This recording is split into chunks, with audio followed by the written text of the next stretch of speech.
Bonjour à tous, je suis Kerwin Maïzo à Paris. Vous écoutez l'analyse, une émission de maïzo.com. Bonjour chers auditeurs et bienvenue dans l'analyse édition du 13 avril 2017. Au sommaire, Bruno Tshibala consulte la classe politique pour former son gouvernement pendant que les dirigeants africains cherchent une solution. Un autre dialogue en vue. C'est notre page de divers qui va boucler cette édition. Bonjour Kerwin. Bonjour à tous, merci pour votre fidélité à maïzo.com.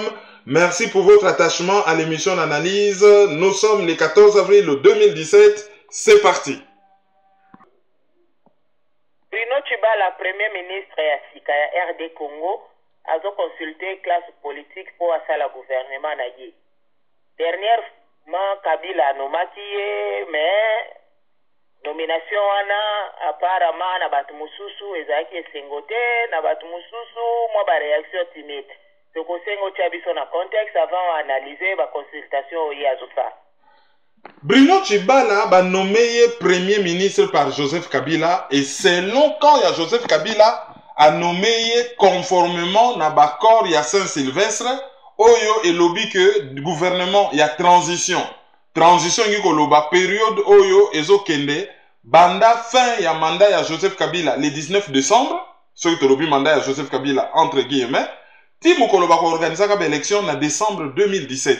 Alors période wana bazo bengango période ya transition et bakor elobi gouvernement oyo eko diriger pendant période wana ezali premier ministre wana il faut awuta na rassemblement mais ndenge bako sala pona ba pona ye wana il faut ba discuter on a arrangement particulier alors que ba discussion na arrangement particulier et que nakiti na sukate mutu na mutazala ki ko bloquer mutu na mutazala ki ko camper na ba position na ye Kabila a passé en force a salinini a nommé Bruno Tshibala premier ministre et a considéré comme mutu ya rassemblement parce que rassemblement we kabwanaki et komaki na trois parties et Kabila lobaki ke akokota makambo na bango te ye ezali bato ba se présenter chez ye na liste ndenge ye a exigaki nde muto oyo ye akonome. Mais curieusement Félix Tshisekedi asengaki ye audience a boyaki et tant akendaki kokutana na ye na ambassadeur Oba apparemment ils n'ont pas parlé de ça. Donc ce qui vraiment ezalaki que il fallait baloba makambo ya gouvernement c'était peut-être l'occasion les asengaki ye audience il fallait andima audience wana au vu et au su de tout le monde, et va poser problème en sur la table publiquement. Mais il y a un dima qui était, il y a à choisir. Premier ministre Oyo a se pélissier selon ndenge ya somone la makambo, selon plan na ye ya koumela, et a poni Bruno Tshibala. Et bien entendu, quand il y a battu un rassemblement Oyo, bazo benga bango bakatumbiste, c'est-à-dire Félix Tshilombo Tshisekedi yena Pierre Lumbi, bango balobi bakondima gouvernement Bruno Tshibala ti. Bruno Tshibala lobby de son côté, yé a outa na rassemblement, azalaka porte-parole ya conseil des sages et que azali na légitimité ya koloba na kombo ya rassemblement, azo considérer que rassemblement na yena oyo ya olengankoi nde yango mutu ndimami na batu nyonso donc yango mutu ezali légitime. Donc akoki ko diriger gouvernement ya transition au nom ya rassemblement dans son entièreté. Oyo ya Patrick Mayombe, yango ezali nango presque mort-né, on n'en entend pas parler. Alors, Bruno Tshibala lobby ya fongoli maboko epa ya mutu nyonso. Ya fongoli maboko epa ya IDPS, baya ko rejoindre le gouvernement na ye et azali sûr que ako kamba période ya transition ndenge longo bani et ako organiser l'élection. Bien entendu, quand wana baboyi balobi nomination Bruno Tshibala ezali non événement. Alors, qu'est-ce qui va se passer? Et je ne suis pas le seul. Yakoloba likambo na ngina loba sikoyo parce que ceux qui congolais à lobby a commis haineux, a commis jaloux, a commis tribaliste, a commis mutu yambanda. Mais awa bapaya ba commis ko répéter yango. Soko tali article Joseph Kabila l'enchanteur. Soko zui paragraphe réservé nos positions François Soudan oyo to yebi ba position na ye d'ailleurs na analyse to lobaka que Jeune Afrique ezalaka digne de confiance et indépendance en to kota kango en doute, cela n'empêche que un seul paragraphe dans Makambo François Soudan lobby ya solo. Azo démontrer combien la classe politique congolaise est médiocre et combien Kabila s'est montré ingénieux, un enchanteur, un magicien, à réaliser ba tour de passe-passe pour nous rouler bango. Mais Oyo Azaki n'a point de vue un peu plus pointu, un peu mieux abouti, ezali Ousmane Ndiaye. Il y a journal Courrier International, Oyo Alekaki na TV5. Courrier International, c'est un journal qui appartenu au groupe Le Monde en France. Bango bazouaka ba extrait, il y a ba grand journaux dans le monde et ba traduire yango sur un article. Ce article sujet, voilà, c'est plutôt sujet et non article. Les alliés par exemple RD Congo. Bakei na Japon, Tokyo Asahi Shimbun et Lobinini. Bakei na Allemagne, Der Spiegel ou bien Blitz et Lobinini. Bakei na Grande-Bretagne, The Guardian ou The Daily Telegraph et Lobinini. Bakei na Espagne, El País et Lobinini. Bakei na États-Unis, USA Today et Lobinini sur ce sujet-là. Donc, c'est un journal moko quand même assez intéressant pour les ça point de vue. Il y a des journaux belés à travers le monde concernant un sujet. Et Ousmane Ndiaye Azali, journaliste dans Courrier International. Il y a Lobinini. À lobby, classe politique congolaise, Azali médiocre. Et Bazali ba corrompu. Tandis que les balobi na que Kabila aza mayele, aza stratège à lobby, aza mayele ni stratège. Azana minduki azana mbongo. Et la seule chose yazo sale là, Azali naka atali faiblesse abatangambo à utiliser faiblesse.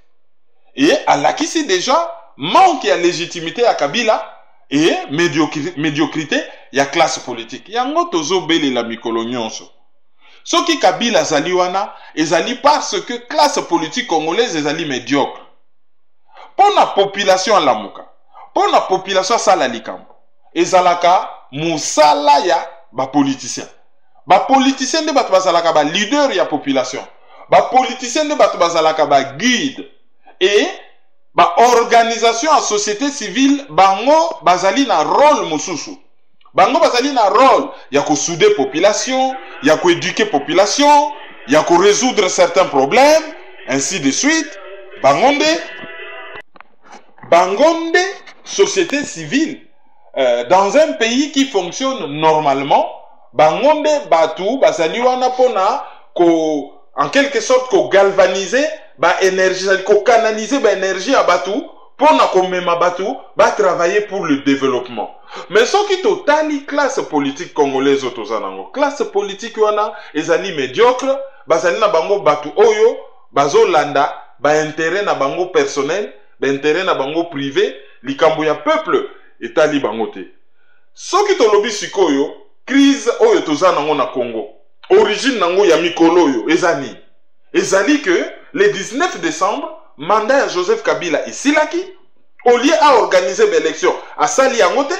Et au lieu population, avec l'aide de la classe politique, ba benganaye, yé comprenant faiblesse à classe politique à Salinini, à travailler dans la classe politique, ba tika, ba calmer quand la population se soulever, comme ça, ba ya ko dialoguer na ye et yé à profiter, à rouler bango, c'est-à-dire à bouba bango. Et loko ya sali. Et ba tu ya rassemblement. Oyo ba prometta ki carton jaune, rouge. Pendant que batu bazalaki na kanda ya makasi, basaleli kanda ya population te na bango na Senko. Depuis le 19 décembre, tous les jours qui passent, plus Kabila zo umela na pouvoir, bango bazali ba responsable ya oyo eye. Kabila a profité na faiblesse na bango. Au lieu de nommer Félix Tshilombo, oyo bango baponaki a nommé Bruno Tshibala. Bruno Tshibala a bengi ba consultation à ça la gouvernement naïe. Bien entendu, ba tapé perdre bakei parce que ils ont arrangé bango. Après bango, Vital Kamerhe kei ya komana na kaona mosusu. A lobby, Bruno Tshibala a ça la geste a ke no mona batu ya IDPS ba solola a ça la débauchage te débauchage zali ko yiba batu, ko zo batu na ko yiba batu na kaona mosusu. Yoza na likambu na ka moko boye, olepo solola baya bokuta na bo solola yoko mo yiba bango batu na sima mokongo babenga ngo débauchage. Alobi asa la débauchage te. Mais soko tali makamundenge komo kende, so tali na politique au point CD na ba site mususu, Et ça déjà na batu, oyo bazali l'entourage à Félix Tshisekedi, oyo bazali prêt va rejoindre Bruno Tshibala pour na ba poste. Soko tel déjà interview à Lisanga Bonganga, et comme ya azali prêt kutana na Bruno Tshibala, mais à condition katinde la invitation. Langage est commis déjà qu'au changer. Et azali est mon côté. Soko suis par exemple porte-parole Freddy Kita, oyo ya Eugène Diomindonga là, yé payé, azali na yé prêt. Ya kokutana na Bruno Tshibala et il paraît que Moulongo ezali moulaï parce qu'un bon politicien congolais a résisté à kate devant attrait à mangeoire, a résisté à kate devant Bongo, a résisté à kate devant Poste et a résisté à kate devant possibilité à rejoindre moi si, a résisté à kate devant likamota li voyage. Soki ba yebise kaka oko voyager, azali na ye prêt à ça la n'importe quelle compromission pourvu que à voyager. Donc gouvernement a dit il y a Bruno Tshibala bazoloba ekosimba te eko lakisa nango kaka eko bimisa batu misusu ba bombani na poisa eko bimisa bango visa bako kota na gouvernement bako travailler mais eloka malonga eko ya pona peuple congolaisalité parce que gouvernement na rôle na bango ezali ko organiser ba élection. C'est ça le rôle. Mais tout ça na problème moko grave. Crise économique est comme tellement grave. Alors, question, avec quel budget va vous résoudre la crise économique? Avec... Oui, mais tant que va continuer à pouvoir, na objectif bien déterminé.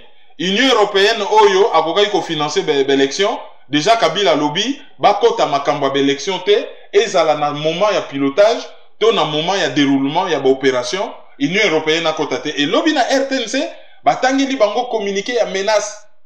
Communiquer en ezolo ba clairement que ceux qui l'Union européenne a continué à se prononcer sur makambu ya RDC, notamment makambu tali gouvernement, ba ko appliquer réglementation ou loi, ba ko chasser bango, ba ko expulser l'ambassadeur ya Union européenne. Donc sans aide, ils ne peuvent rien faire. Absolument rien. Est-ce que akoka ko gérer mboka sans aide avec un budget qui est vide? Est-ce que akoka ko organiser l'élection? Soki ba ministère oyo toko benga ba ministère moko régalien ezana maboko na yete po choix ya kokabola ba ministère il fallait que ça la man arrangement particulier ça la maté muto ça na pouvoir à l'élection wana ezali ministre de l'intérieur. Est-ce que Bruno Tshibala na rassemblement na ye ba ko pitike la bango ministère de l'intérieur? Est-ce que Bruno Tshibala na rassemblement na ye ba ko pitike la bango ministère de la défense? Est-ce que Bruno Tshibala na rassemblement na ye bakotiki la bango ministère des affaires étrangères? Est-ce que bakotiki la bango ministère de la justice? Ça c'est la grande question. Ou bakopesa ye kaka ba strapontin. Oyebi strapontin soki mutafani na kiti même na métro. Mutafani na kiti moi kiti moko mukeza na mupanzi lokola moi tabouret djembelaka babenga ngo strapontin, ça dit mutafani na mupanzi na place moko de moindre importance. Est-ce que bakopesa ye ba place principale ou bakopesa ye juste ba strapontin? Wana pe ezali ba question. Alors, pona quand wana mususu ba blokaki situation, ba blokaki sikoyo ba komo luka solution wapi auprès de l'Union africaine. Mais tango Union africaine atindaki Kodjo, ole ba sorana Kodjo te, ba traitaki Kodjo de tous les noms. En traitant Kodjo de tous les noms, ba zalaki pe ko sake Union africaine à la fois. Or ba kokaki pe Koluka, démarche moko par exemple, ceux qui va récuser, c'est l'Union africaine qui est mususu, voilà ni tozo proposé. Pour ce que tali lelo, président Alpha Condé azali na Paris. Après ça qui interview pas ya Christophe Boisbouvier. A lobby, Félix Tshilombo baeki ko mona ye na Katumbi. Pona ko lobela ye makambu ya Congo. Alors yé abengi président Ali Bongo ya Gabon. Po azali président ya CEMAC. Sauf que CEMAC ezali organisation ba pays il y a Afrique centrale, moins la RDC. RDC zali na CEAC. Et ça na CEMAC. Alors pourquoi bazo benga Ali Bongo? Yé moko Ali Bongo, aza na problème électoral chez yé, bazo soupçonné yé ka fraudaki. Agwa ko loba nini na makambo tali Congo. Bazo benga Denis Sassou Nguesso. Yé moko a glissé. Ba tentative à médiation nyonso ya meki na likambo RDC et simbité. Bazo benga Idriss Déby. Yé moko sur le plan électoral, aza na même problème chez yé. Est-ce que azali crédible pour n'avoir résoudre le problème? Donc bako ya Alpha Condé, Edouard Dodo Santos, Ali Bongo, Denis Sassou Nguesso, Idriss Déby. Enfin bref, ba acteurs africains nyonso oyo bakoki kozala intéressé na dossier wana. Mais combien de sommets ba acteurs africains basi basali pour ko essayer ko résoudre le problème à Congo et que ba sommet ango pe koute simbiti. Est-ce que ba ko trouver solution? Bazo benga Edouard Dodo Santos aya. Mais mikolo yo bo mona ki tweet ya syndicat de Kolo. Makambo to yebsa ibino n'analyse et comme il se préciser. Donc à l'allure où vont les choses, à travers syndicat de Kolo, Edouard Dodo Santos a peut-être à résoudre le problème ya RDC militairement. Pour placer na pouvoir, Batoyo bazali proche ya syndicat de Kolo, c'est-à-dire Olivier Kamitatu, oya zalaki lokola yaya na ye na école na Belgique. Moïse Katumbi ye moko déjà syndicat de Kolo alobaki yango na chaîne Afrique.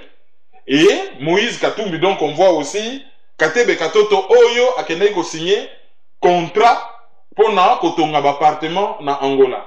Et il y a déjà un état-major spécial baché pour na piloter dossier RDC et bakangi déjà frontière côté à Chikapa et batumisuso baso benga bataka mwinansa pour baso loba portugais. Donc déjà agenda angolais au monde. L'era koya na Congo akoya ko résoudre le problème par rapport na avantage ya peuple congolais ou akoya ko faire passer agenda économique na ye parce que tous les pays voisins baso préféré Congo à la faible pour bango ba continuer ka copier bango ba continuer ko bénéficier na ye. À propos ya makambo nazoloba ya syndicat dokolo tolobaki na bino que ye mutu akomi na kati ya système angolais ye mutu azali na ko traiter dossier RDC et après ça qui interview moko na Jeune Afrique oyo azalaki ko menacer Joseph Kabila que a respecté constitution sinon te ba ko s'occuper na ye alobaki yango publiquement. Alors intention na bango peut-être ezalaki ya kobangisa Kabila benana, or Kabila azali combattant akobendana te.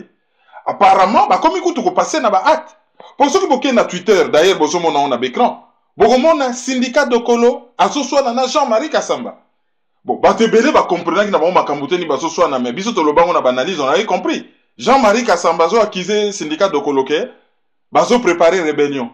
Syndicat de Kolo a tout nié, ezali rébellion, ezali agression, ezali nini. Bozo comprendre te Jean-Marie Kassamba lobi réunion bo salaki aux États-Unis. Ba troupe o boche na République centrafricaine. Ezali nini. Mbala moko boye ba ke soki bo agresser Congo, peuple a se défendre. Mais Jean-Marie Kassamba azobenga peuple nini. Bango nyonso ka koko c'est la peuple. So ke pa ya bata rassemblement, so ki kaka ba toucher d'intérêt à Félix comme yo bo toucher d'intérêt à peuple. So ko kei côté à PPRD so ko toucher kaka d'intérêt à Kabila oh et comme d'intérêt à peuple. Et ba parti politique on a mingi ba koma ko loba na kombo ya peuple a ko se révolter ou bien armée ya Kabila ne mute ko se défendre pour na et défendre Kabili et défendre d'intérêt na bango. Et puis botala makambu ya mboka bango bazo préparer une opération militaire contre Joseph Kabila et c'est fuité batutu ba yebi yango. Et botali côté ya Kabila bazali na ko traiter makambu etali mboka sur la place publique na Twitter. Voilà, on a encore du chemin à parcourir hein, biso ba congolais. Présence na bango et ko résoudre rien. ONU azo luka à reprendre la main à travers secrétaire général Antonio Guterres. Azoluka reprendre la main. Or, toyebi déjà, liboso ezalaki Union africaine. Ba balancer Union africaine, ONU a été remplacé à travers la Senko. Ba kei, ba betu mur, ba sali échec. Donc, Edem Kodjo a échoué, ONU a échoué. Ce qu'on l'air bakoya, est-ce que bakoya ensemble ONU na Union africaine, ba y ensemble pour ba luka solution. Et tant qu'on bakoya ensemble, Union européenne, oya financera Union africaine, Union européenne, oyo, deux pays membres très importants, bazali très influents dans le Conseil de sécurité, bazapena bajanda na bango, tango bakoya, est-ce que bakoko luka solution moko, ezali à l'avantage du peuple congolais? Parce que nous ne devons pas oublier.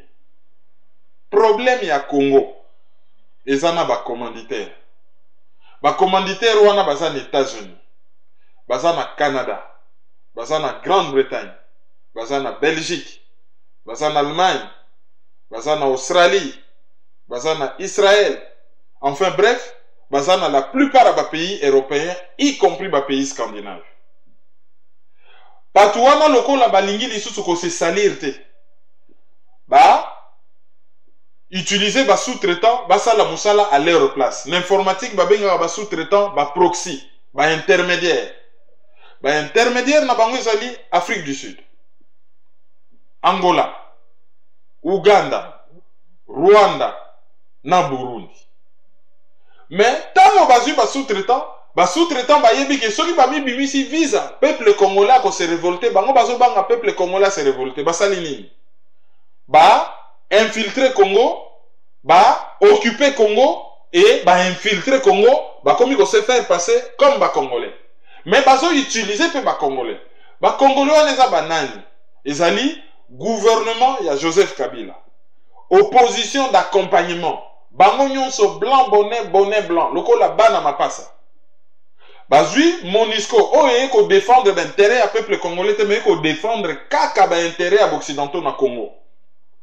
Ozui ba ONG nyonso etondi na Goma partout ba ONG ezali nango bourré na ba espion bato yo ba ye na bango réellement te pona ba intérêt à peuple congolais plus ba ONG mususu oyo ba services occidentaux bazo créer en utilisant ba bonne volonté ya ba congolais.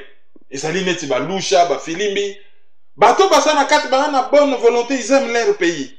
Sauf que bazo maîtriser te qui est derrière wapi balingi ba mema bango et ba yeba ke bato baza derrière bango bazali tellement puissant ata soki ba décider que véhicule wana bango bazo sauter même yango zo tambola bango bazo sauter bato yo bakotisi bango na véhicule wana baza na ceinture bakoki ko attacher bango na bakiti pona ba sauter te ba mema bango esikoyo bakani ko mema bango. Le problème il est là. Tant que batu bako luka qu'on trouver solution par rapport à ces problèmes indiqués et diagnostiqués, toko banda ko tourner en rond. Tosi to sali, en tout cas, to tangi ba dialogue, apparemment, je n'ai pas les chiffres exacts, mais c'est plus de 30. Bah, tu me ba lobby 38. Ce qui va ko sala dialogue à sika et ko changer nini. Parce que ko bobangi ya occidentaux et yebani, pas de soulèvement populaire. Ce ko taliba communiquer na bango ba message na bango tout. Même le fait que baso contrôler ba politicien na kin baso ba ordre na ambassade, message na bango ezali pas de soulèvement populaire. Pourquoi pas de soulèvement populaire? Baso banga nini? Et classe politique, ceux qui à rejoindre enfin quand il y a peuple. A-t-il peuple na véritable soulèvement populaire ou ko dépasser na occidentaux, na ba force occupation ba police nyonso. Baso perdre nini? Au lieu de cela, ba komi ko tambola lokola mupepe ya kaina, o ba yebi bango, basali na bango wana kaka pona ba poste, basali wana pona ba intérêt à peuple congolais te, leur gouvernement sami badi bangi ko bima, les mêmes. Ba ko se retrouver wana basali jeu à chaise musicale, bazui ba poste na bango, pona ba intérêt na bango, pona ko préparer ba élection, pona ko s'enrichir, pendant ce temps la population n'y trouvera pas son compte. Quand il y a Félix Tshilombo, ba ko loba ke nous battons pour le peuple, nous battons pour le peuple.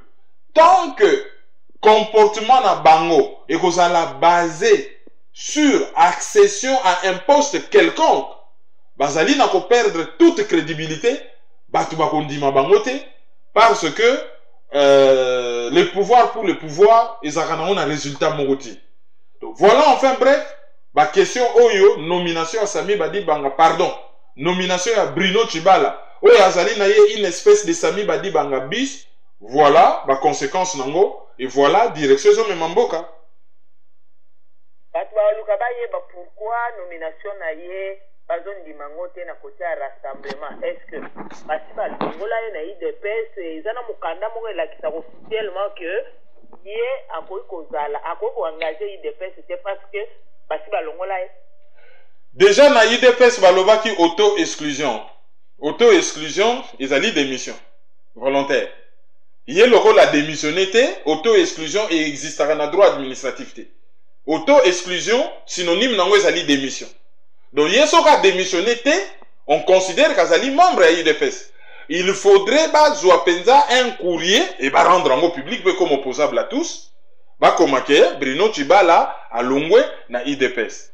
Et soka longwe na IDPS, la IDPS azali parti politique ezali na katia plateforme rassemblement. Normalement, à perdre pe poste na un rassemblement, à koki sous ko loba na kombo ya rassemblement te, à koki sous ko engager rassemblement te. Soki basali yango te, ndenge kaka ezalaki na Sami Badibanga, eh bien, ako continuer ko engager UDPS et ça sera dommage pour na bango. Kabila lera zokia ba communiquer wana azo menacer ba Union européenne. Ozo mona te que eza façon moko ako se tirer balle na likolo parce que l'herbe même genre à comportement ça magana Rwanda to kaka ni communiquer ni ba mesure moko ni ba menace. Mais soki comme na Union européenne eta la lisu na bambongo bango ba investissaki na Congo bazomona clarté oyo en partie ezape ye mutu apermetaki bango baya kotia bambongo na bango wana na Congo pour que ya se maintenir lokola mwana musala na bango soki akomo menacer bango ki akobenga na bango ozomona te ke akosetirer balle na likolo et puis ezala contre baintérêt na ye moko machine oyo ba occidentaux ba fabrikaki e balukeli bango. Joseph Kabila a réagi sa kate sur ce concerné Rwanda. Rwanda a agressé Congo. Est-ce que à ça décréta état d'urgence? Non.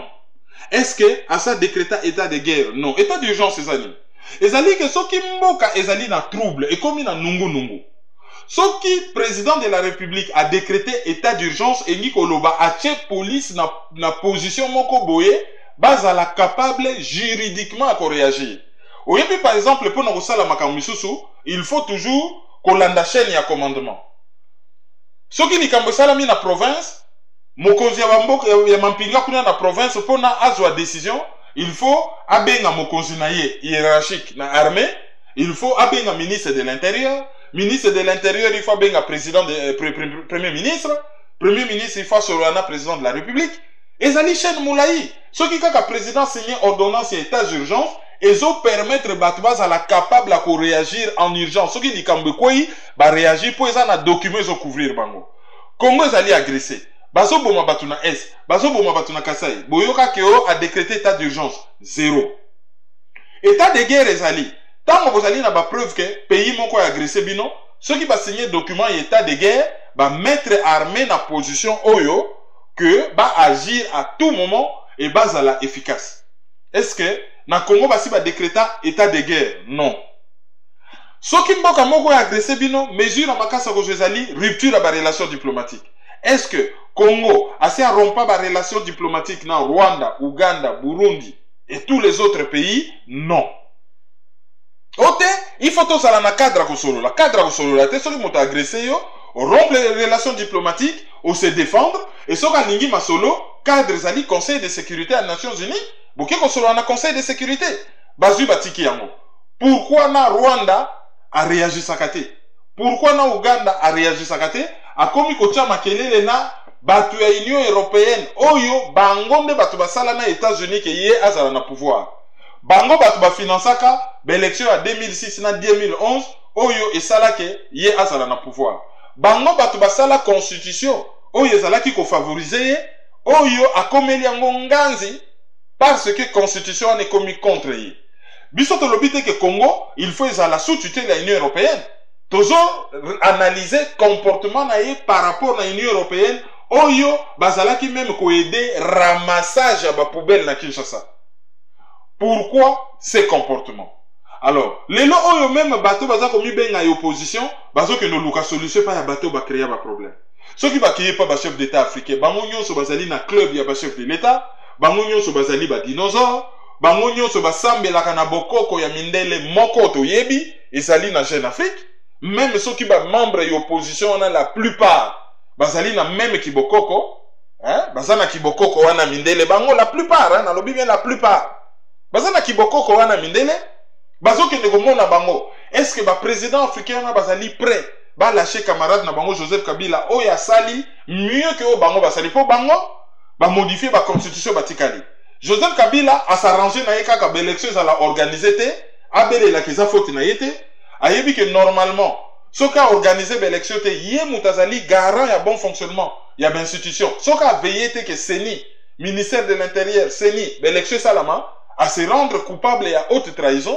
Normalement, il faudrait procureur général de la République à traduire balandelaye devant Cour suprême de justice ou devant Cour constitutionnelle, va constater haute trahison et va impricher, c'est-à-dire va l'ongolaye na musala. Soka boyi, basengi ka population balobi bon normalement c'est à la population article 64 et lobby ceux qui bomoni mutu akomi ko meme auto groupe ya bato bakomi ko meme mboka na direction mabe bozali na obligation ya ko telemela ye bato basali yango te parce que armée akosala yango te armée pasali garant ya indépendance politique ya mboka armée akosala yango te parce que armée ezali kabiliste alors etikali kaka population na article 64 mais population seule ceux qui balobi na ye débrouillez-vous donc prenez-vous en charge population seule à se débrouiller c'est impossible il faudrait leader moko amonana lokola ba politicien ba échoué sikoyo il faudrait organisation et ça la mana niveau ya société civile ba balayer toute la classe politique et organisation en société civile nde mutu et qu'on a qu'on résoudre problème et tous les politiciens il faut qu'on récupère bango qu'on traduire bango en justice qu'on kanga bango parce que bango moko bat ba ponaka ko sala ba politicien pour na ba servir mboka lokola ba trahir mboka et que zali haute trahison tout tika système d'impunité il faut ba punir bango copieusement et comme il se doit et zala exemple et batu ba lapa dans le futur koya ko trahir mboka et koya ko sala mboka mabe. Mais batu so ba yogi discours yo zo tenir ba olu bato non yo zana haine contre ba politiciens congolais il faut kaka okangamisme na makambo bazosala nde bango mo balobako boma moto. Argument na bango eza bidon. Argument na bango liboso ezali bokeno bunda na terrain. Comme si bato baza na terrain bazobunda. Bato baza na terrain bazobunda te, bazali compromis avec les pouvoirs bazobunda te. Soki bazalaki ko bunda, devoir sacré na biso ezalaki ya ko soutenir bango. Or bango bazobunda te, bango bazali compromis et la plupart bazali corrompus. Donc le fait que baza na terrain bazobunda te, et soki yindi na terrain bakimi bakomi ko yana ba poto ko kenda ailleurs, bango batu ba héros bakendaki ko bunda na terrain. Donc argument oyo ya ko bunda na terrain ezali argument moko bidon. Argument ya mibale ezali moto ya ngbanda. Wana pe ezali argument bidon. Ousmane Ndia il est à l'obia on a TV5. Ngbanda zalaki simana ye.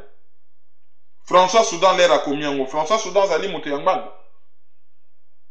Tango ba politicien extérieur ba komi ko lobango ba occidentaux même ba to Union européenne tin États-Unis. Wana pe ezali kaka ngbanda za simana bango. Ezali un argument bidon. Argument asuka balobi jalousie. Tokende ko lula mutu na nini? Mutu biso to ko lula aleki biso na nini concrètement? Aleki biso na nini? Aleki biso na kombo, na makasi, na mayele, na munene, na kotanga to na nini? Parce que mutu ba jujaka yete par rapport na bozui na ye, mais ba jujaka ye par rapport na bomoto na ye. L'homme, ce n'est pas la voix. L'homme, c'est l'être. Ce qui toke côté ya être à l'équibiso na nini. Et ce qui sikoyo toke côté bozui. Bozui na ye ezali par rapport na ba besoin na ye. Bozui na biso ezali par rapport na ba besoin na biso. Sikoyo faut toke nisko tina source ya bozui wana. Toke no lula ye pona nini. Toke no lula bato basali corrompu na classe pour toko lula nani. Toke no lula bato basali corrompu.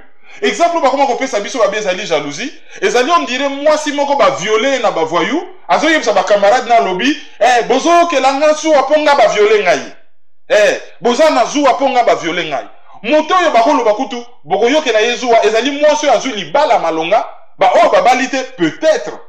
Bakoki ko yo ke la yezuwa. Mais moi si yo ba violer bako yo ke la yezuwa te. Muyi bako yebisa mutu te ke ozo yo ke langa zu aponga na yibi esimbi. Non. Koyibe ze loka soni. Muto azo trahir mboka. Muto azali compromis. Muto azali médiocre. Muto azali corrompu. Bakoki ko lula yete. Ba Congolais ba lela. Baza la plupart ba chrétiens. Bible loba ko lula mutu te pona iniquité na ye. Yo ke no lula mutu pona iniquité na ye. Pona mabeo ya zo sala yo fo lula ye. Donc déjà argument ya jalousie ezali bidon. Argument ya la haine. La haine, ça c'est un vocabulaire politique à Barwandais. C'est bango. Ezali diminutif ya haine ethnique. Nalobi bien vocabulaire politique. Nalobi te vocabulaire ya français.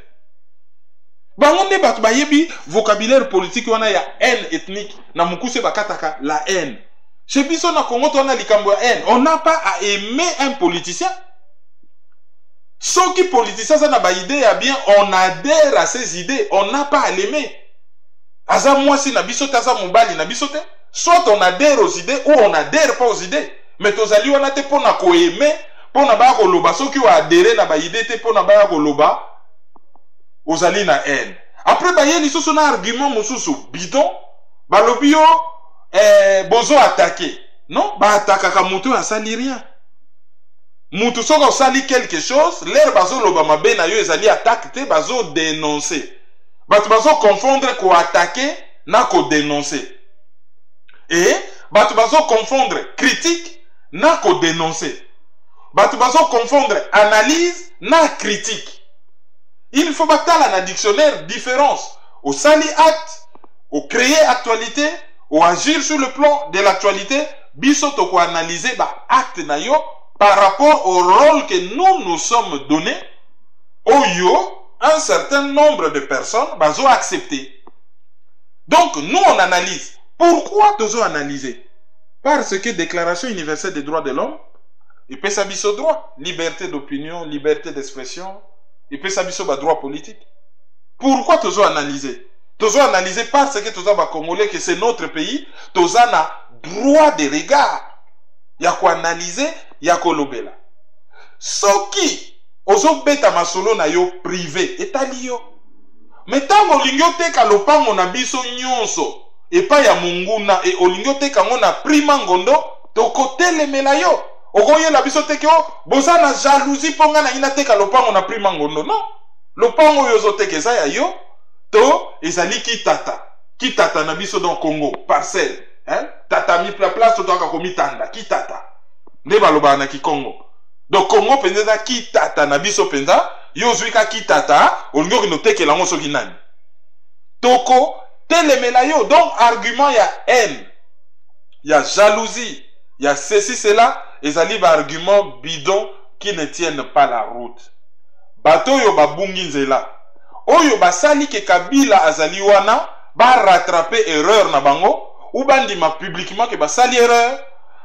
Batika soit ba rejoindre bato bani basala musala réellement ou ba s'effacer batika bato biso basala misala. Alors moi raison mususu bidon et comment ote bozo proposer nini wana belema de langage bapesi bango. Mais proposition ezali nini? Proposition liboso ezali botika corruption, botika compromission, botika kolanda ba poste. Première proposition. Deuxième proposition, avant ya ko concevoir quoi que ce soit, il faut réfléchir, il faut penser, il faut concevoir. Donc, il faudrait tozalana réflexion moko stratégique, réflexion moko intelligente et approfondie avant d'engager quoi que ce soit. Troisième proposition, ezali Muntu Oyo alinga trouver une solution militaire à kosalaka jamais vidéo. Donc batba c'est la teke tokoya na proposition moko bobenga na Kabila na coup d'état. Baba koyebisa biso incitation à la violence. Ah bobenga na Kabila na coup d'état, même ceux qui violence sont les alliés légitimes. C'est des choses qu'on ne viendra pas dire publiquement. Quatrième proposition ezali, il faut un soulèvement populaire. Oyo, il faut se préparer minutieusement au balobaka penza, retrousser les manches. Mais si qu'on proposition on a soulèvement populaire, est-ce que bakanisi que sur internet, to wa koyebisa bango ke eza ko se préparer bo eza ko sala bo.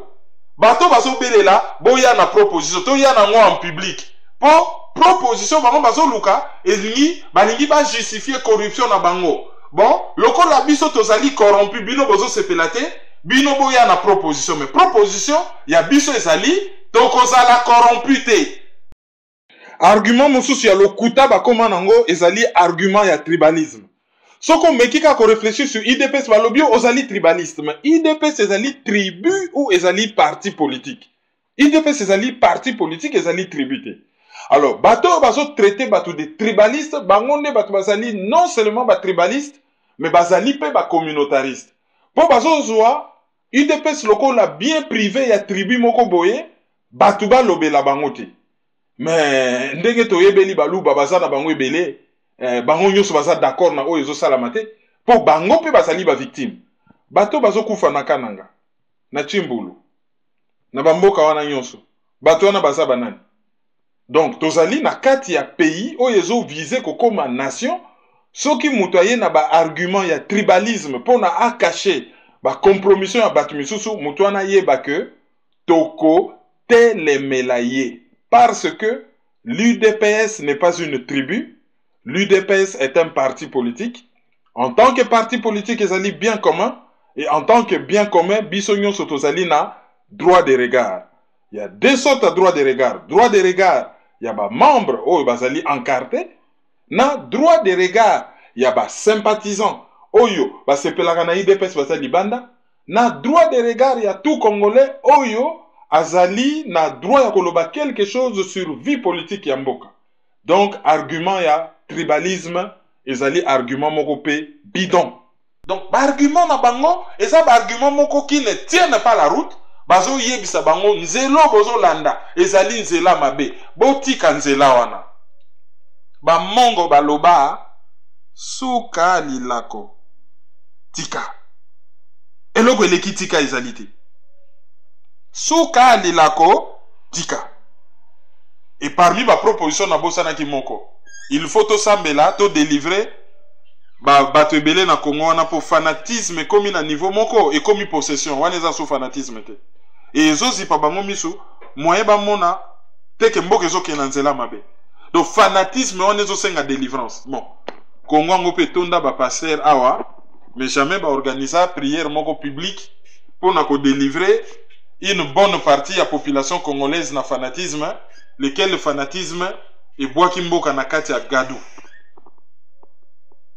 Na page na biso ba divers toko réfléchir kaka na 73e jour depuis que Etienne Tshisekedi akufa et puis atozokene na période ya Pâques pona bao baza ba chrétien eza tango biso tokanisaka liwa pe lisekwa ya Jésus.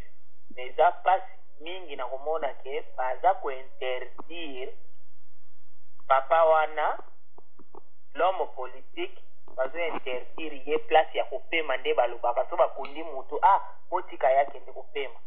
Jusque là on ne comprend pas pourquoi lelo tokomi 73e jour de Etienne Tshisekedi sori ebembe na ezo yebanati. Soria ebembe ya Etienne Tshisekedi ezali conséquence ya makambo ebele. Ezali conséquence ya ba ambiguïté politique na ye vers la fin. Aki kokotisa ba loup dans sa propre bergerie et ba conséquence nango elandi eti na liwa. Ezali conséquence ya comportement ya certaines personnes ya famille biologique na ye. Ezali conséquence ya comportement ya certains Congolais. Et ezali conséquence ya makambo ebele. Est-ce que un homme politique de sa trempe 73 ans balobi on kutuna TV5 balobi ils sont incapables de s'entendre pona ba obstacle ya Etienne Tshisekedi. Au moni niveau ya sonio baso tia biso na yebisa ki bino na bimboka nyonso ezalaka na besoin ya visage tutélaire. Muto yazo représenter neti tata, muto azali neti guide. Awa bat balobaka papa Simon Kimbangu ezali visage moko tutélaire. Les bat balobaka les pères de l'indépendance bazomona Kasavubu bazomona Lumumba ezali ba visage moko tutélaire. Tango batwana la plupart bakufi muto atikala ki neti visage tutélaire ezali balé ezali cardinal Monsengo ezali Etienne Tshisekedi. Toute politique à côté akoma ki neti visage tutélaire quels que soient ses défauts. Et tango famille biologique na yena famille politique na ye ba koki ko enterrer yete, c'est toute une population qui le blesse. Toti kana no culture chrétienne. Toke le pendant na culture pour ba lobio nous sommes des bantous. Mais et pas ya bantou ba lobaka ke soki muta kufi molimo na ye et que ndaka quelque part. Pourquoi ba sala ka ba cérémonie soki bantou akufi ba kundaka ye d'une certaine façon ba kendaka koloba na cimetière. Est-ce que molimo na ye ndenge ba tche na frigo na mboka papa ya molimo na ye za na kimia soki to lobito la culture bantou. Pourquoi on lui inflige la torture ya ndenge wana? Même si après il y a des choses à dire sur le plan politique. S'il y a des choses à dire, mais vraiment, azali ko mérité, sort oyo, bazo imposé et bembenaye. Na era matanga balobaki yo, batunyo so balela. Mais so que comme na era batwa komi kotuna, bokunda ye quand comité, wane ze bembena biso etali binote. Mais tant akufa ki ezalaki mutunyo so lela.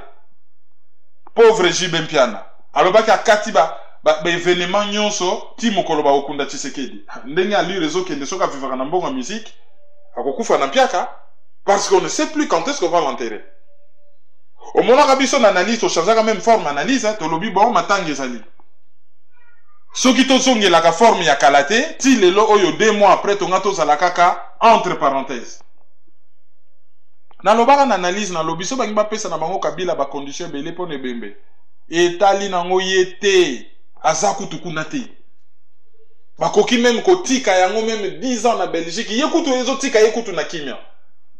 Qui n'a freiner Bembenaye et qui joue le jeu de Kabila en freinant et Bembenaye.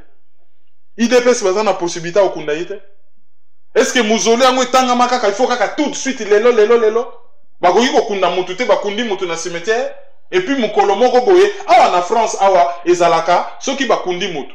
Soki parlement se réunir, soki président na ebite na zaka na compétence, batali babi oya zaka mutu munene fois kota na Panthéon. Panthéon ezaka juste libosa Sorbonne. Ba sali cérémonie ba ke ozo bembe même 30 ans après. Ba kamati bembe na yo ba président a décidé et bemba mutu to mona zaki mutu munene ekota na Panthéon. Cathédrale basilique ya Saint-Denis place ba kunda ba roi de France. Il y a quelques années na fanda boye na mona ba roi nyonso Europe ba ya Saint-Denis bouclé ninyo eza na mwana ya roi Louis XVI. Tango bakangaka bango na prison azalaka na mwana ya bébé abelaka tuberculose akufa na prison. Bazoya kokunda ye na basilique ya Saint-Denis place batiaka ba roi nyonso ya France po banda akufa azalaka na abandonné kande bakundaka ye soki wapi soki na cour ya prison. Ba anthropologue basali betude ba retrouver place bembezali. Plusieurs siècles après, ba sala cérémonie ya munene ba roi ba uta na ba pays Europe ba ya kokunda moko na bango bébé na cathédrale na crypte cathédrale o kaka ya Saint-Denis. Place bakunda ka ba roi de France. Tshisekedi yango lokola azali soki héros ya ndenge nini. Soki bakosalela ka ye mozolo ya ndenge nini bakoki kokunda yete et après soki mboke komi récupérer ba ya kosalela ye mozolo ba déterrer ye ba kokunda ye na kati ya mozolo wana. Donc dossier à Tshisekedi ezolakisa incurie na irresponsabilité ya batu oyo bazo prétendre ko diriger ba congolais lobby. Oyo azali incapable ya kokunda Ebembe. Est-ce qu'azali incapable ya travailler pour le développement d'un pays? Pour Ebembe c'est difficile hein? Mais c'est l'acte le plus simple à faire. Kokunda, ezali très difficile mais c'est facile à faire. Alors ce batu bazo kokate ko s'organiser pour enterrer quelqu'un. Je me demande qu'est-ce qu'ils peuvent faire par rapport au développement en Mboka. Et batandeng on a balobito espoir na biso ou destin ya Mboka mobimba to tchango na maboko na bango. Biso kaka ba yuma na bango. Cheleka. Nani akangi Ebembe wana na otage.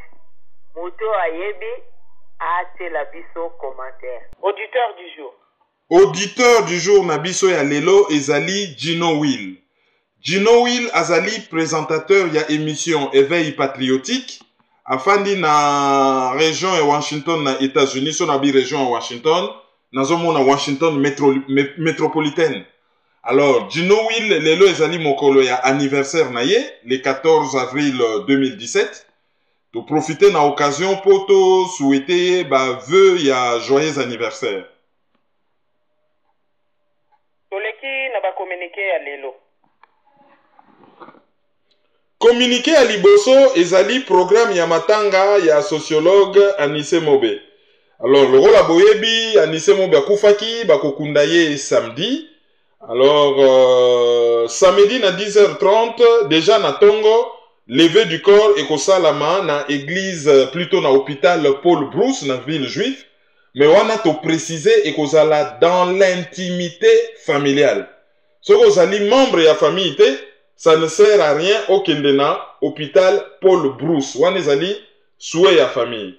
Après, na 10h30, messe ya requiem, yango ekosalama na église Saint-Marcel, 78 rue Anatole France, yango ezali na 94 400 Vitry-sur-Seine. Wana messe ya requiem. Soki tolongwe wana de 13h à 14h, enterrement ekosalama na cimetière parisien ya Thiers.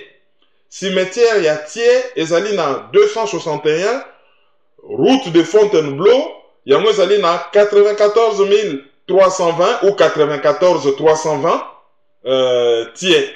Après moi 20 moko pona kopanza batu ekopesama. Wana ezali programme ya matanga ya Anissé Mobe banda na église na Vitry-sur-Seine, 94 400 Vitry-sur-Seine, ti na cimetière parisien ya Thiers, programme yango wana. Deuxième communiqué ezali communiqué ya mawa, ezali compatriote na biso na Genève, Betty Kiemba. Betty Kiemba wa azali assistante sociale, ba émission na ye mibale ezali na maizo.com, auti ko perdre maman na ye na Kinshasa. Donc d'ici 2 jours à peu près à organiser deuil moko na Genève et soka sisi ko organiser deuil na Genève à s'occuper na volet Kinshasa et je crois que na retour na yende place programme mususu ekoki ko pesamela. Na famille ya Anissé Mobe encore une fois de plus nos condoléances les plus attristées. Na famille ya Betty Mbappé nos condoléances les plus attristées suite na décès ya maman na ye. Toyebi que batu ya Afrique du Sud bozo organiser sit-in moko pona makambo etali Congo wana tokotiela bino na analyse ezoya. Na yango to komi na suka analyse mokolo lelo tokosenga rappeler ba contact à site avant to kabwa. Contact ya site ezali chaîne YouTube. Abonnement ezali gratuit. Il suffit qu'à cause à la boîte Gmail. Au s'abonner na chaîne YouTube ezali Kerwin Maizo. Site nabiso ezali www.maizo.com. Bo faire connaître yango, bo tinde la batulien, bo partager. Téléphone nabiso ezali 0033 758 469 414. Ezali lika mobile ya France. Ba oyo balingi ko alimentango na ba unité. Geste na bango kozala très apprécié parce que c'est un téléphone de liaison. Oyo to bengaka bino, bo rappelaka biso, to vérifiaka ba info et ezo aider batu mingi oyo bazali na ba difficulté, oyo balingi ba corriger ba memo na bango, oyo balingi basala ba démarche par rapport na Congo. Ba contactaka biso et to rappelaka bango pendant assez longtemps na téléphone wana, histoire de séparer vie privée na vie publique. Donc oyo akoki ko charger téléphone wana na unité a hésité te ko sala yango. PayPal na biso ezali maizo@hotmail.com. Page Facebook na biso ezali Kerwin Maizo le panafricain. Et bokoki ko retrouver émission oyo na ba site ebele. Soko kei na Hot 243 au luki anglais. Kerwin Maizo bokokuta bemission na biso nyonso na kati. Soko kei na ccdp-rdc.com okomona pe anglais moko Kerwin Maizo bemission na biso nyonso eza na kati. Soko kei na Debriefing Media Channel okomona place Mubimba ezali réservé pona ba émission na biso. Et à propos d'émission, tozalaki dernièrement na débat moko émission Politicia na Africa 24, ezali déjà dispo na hot243.com, ezali déjà dispo na africa243.com et ekozala très bientôt dispo na maizo.com. Bokoki kolanda yango et bo se faire opinion na bino. Merci, au revoir. Merci, au revoir.